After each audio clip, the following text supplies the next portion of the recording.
Imagine thinking that you can win a PR war against the internet. How stunning and dumb. The marketing strategy for Disney at this point is agonizing your potential customers. That is a bold move, Cotton, but it seems like all the pirates are waving their Jolly Rogers screaming, "Arr, matey, don't give a single cent to the mouse house, arr." Now, the mouse is getting caught in its own woke trap. Isn't that just ironic? Lucasfilm and all of their blue-haired infinite wisdom keeps deleting and reposting the high public videos on their Instagram and YouTube pages in hopes of hiding and resetting the likes and dislike ratios and suppressing comments. Oh, isn't that so cute? Disney is learning from their daddy China. Now, one of those hippie douchebags at Lucasfilm needs to introduce Kathleen Kennedy to Barbara Streisand because the Streisand effect is in full effect. See,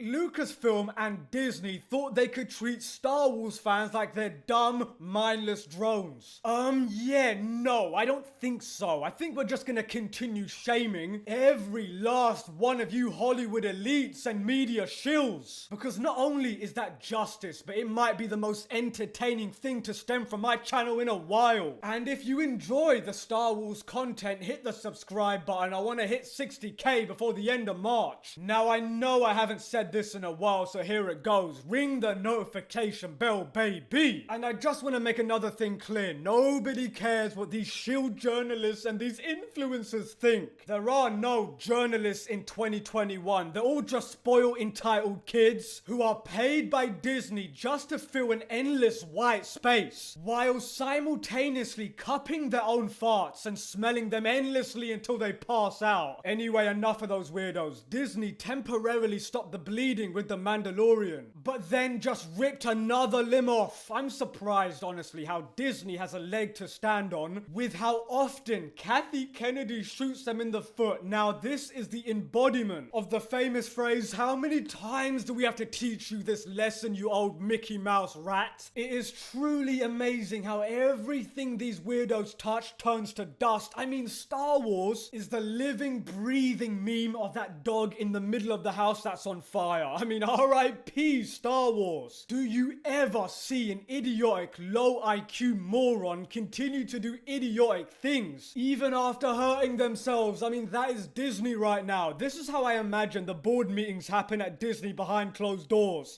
Sir, our stocks keep rapidly dropping and sniffy Joe Biden still hasn't arrived with our bailouts. What do we do? Okay, calm down, you flailing fairy. I will tell you what to do. Dig your heels in, folks. The harder we support Kathleen Kennedy, the better China will pay us. That is literally how it would go down. I mean, when will they learn that being woke and hypocritical will not help them? It never will. The one perk, however, of being woke is that it gives you protection from standards. Nothing applies to you. This is the far left woke liberal logic for you. Are you ready? So we have a real life strong independent woman in Gina Carano portraying a Star Wars strong independent woman and is fired by Star Wars for literally being a strong independent woman. I mean, that right there, just that little snippet I just told you just portrays the level of stupidity and hypocritical bullshit that we are dealing with. Remember, you can never win with those people. Even if they succeed at cancelling something or everything, they will eventually turn on each other if there are no other targets. And let me tell you something else. You cannot stop Cara Dune. The headstone of Disney's grave will say,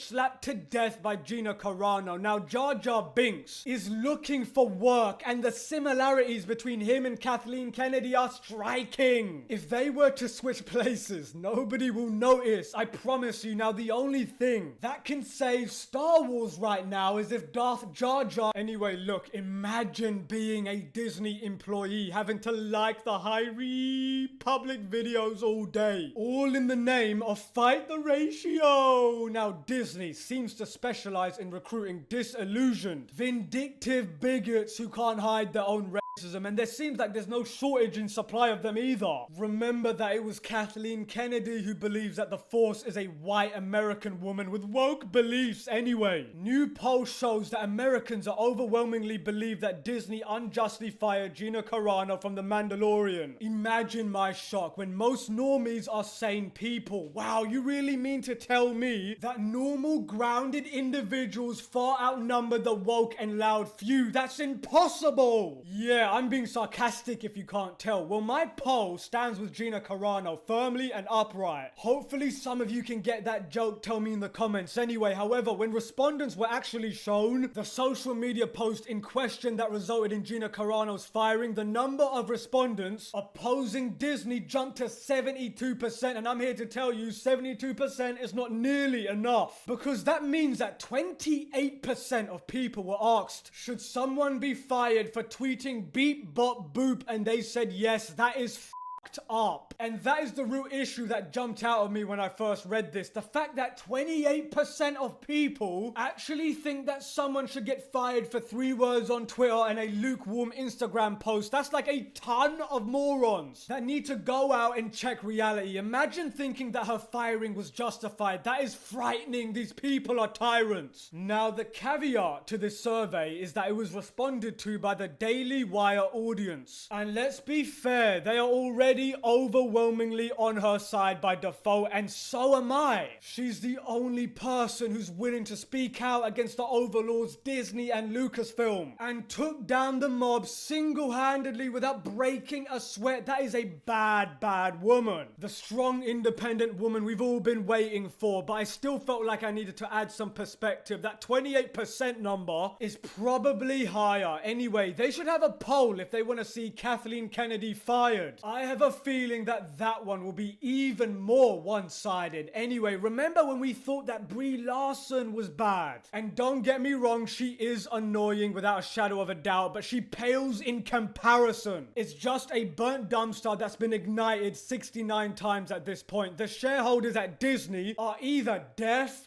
or they just don't care. Either way, it's gonna hurt them in the end. So keep up the good work, dummies, because I'm saving a lot of money with all these cancelled streaming services. Now, Disney is transitioning 100% to the Chinese market. They know they're getting chased out of the United States. Maybe Disney can send some Imagineers to the camps in China to bring a smile to all those little kids' faces while they're forced to make iPhones. I mean, look, Disney is no longer safe for people to let, quote, babysit their kids. Stick to their older classics on DVD, Blu-ray, or VHS. I mean, ever since I was old enough to understand politics, I long for the day when people would rise up and decide they had enough. It's a shame it took the firing of Gina Carano to accomplish that. Anyway, look, this is how Disney can rescue Star Wars. Number 1, flush out the ideologue weirdos at Lucasfilm. And that includes Kathleen Kennedy. That should go without saying, because she allowed Lucasfilm to be the most toxic work environment ever. And number 2, all you need to do is tell us good stories. That is all. Because every time a new Star Wars project is announced, they're just gonna get disliked and review bombed into oblivion. And on that bombshell, thank you all for watching. Mannix fade out.